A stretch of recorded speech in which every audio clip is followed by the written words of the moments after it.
couple of years, I've managed to pick up several TV shows from kind of the last 2 decades or so that people have kind of considered classics. I've been getting myself into the kind of good shows that people loved, such as Firefly, Buffy the Vampire Slayer, uh, Supernatural, that came out recently kind of over the summer.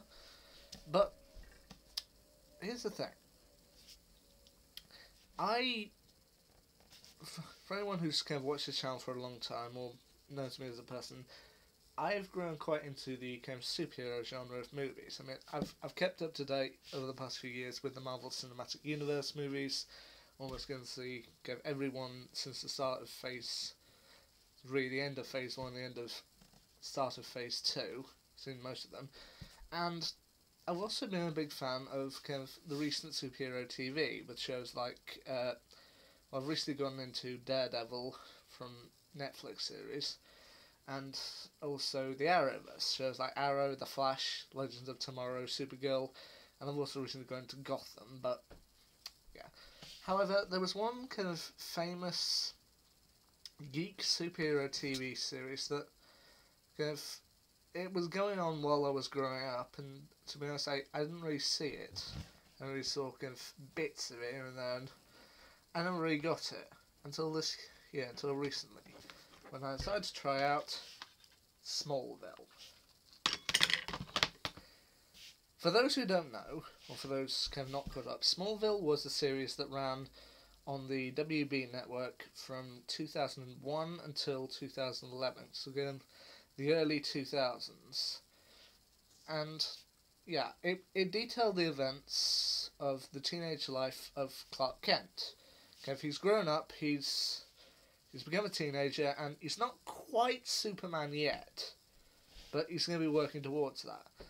And I've only seen 4 episodes of it so far, and I gotta say, I love this show. I mean, okay, maybe it's not quite on the action level that the Arrowverse shows are on, but I think the Arrowverse took a lot from it. I mean, watching the 4 episodes I've got watched so far, I feel it's kind of a mixture of a conglomeration of the kind of classic Christopher Reeve Superman movies, and maybe a little bit of Brandon Routh in there as well. Also, the classic, it's also kind of got elements of Buffy the Vampire Slayer in there, and I think it's got elements also of the 2014 Flash series, so I think the Flash probably kind of took some tips from Smallville.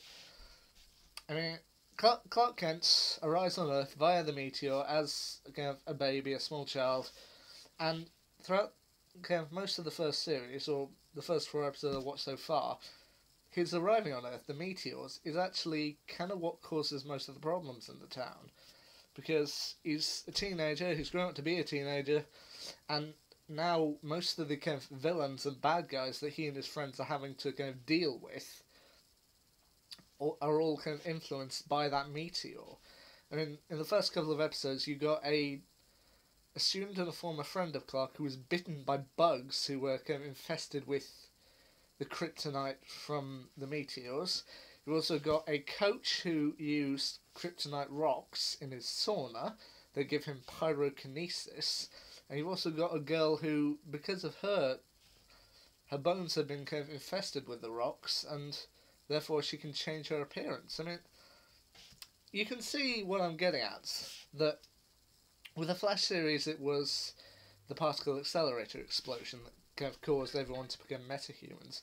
In this case, it's just Clark's arrival, and it places kind of a lot more kind of damage on his head, kind of a lot more weight on it. I mean, and as I've said from the rough outline, you've got Buffy the Vampire Slayer elements in there, and that he's having to kind of deal each episode with a new threat that's come out, with the help of his 2 friends, Pete Ross and Chloe Sullivan.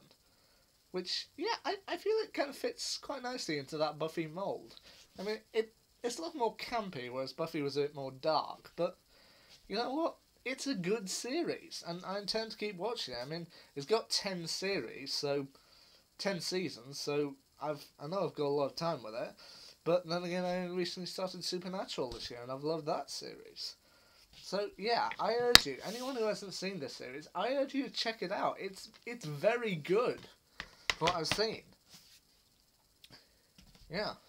So that's what I say.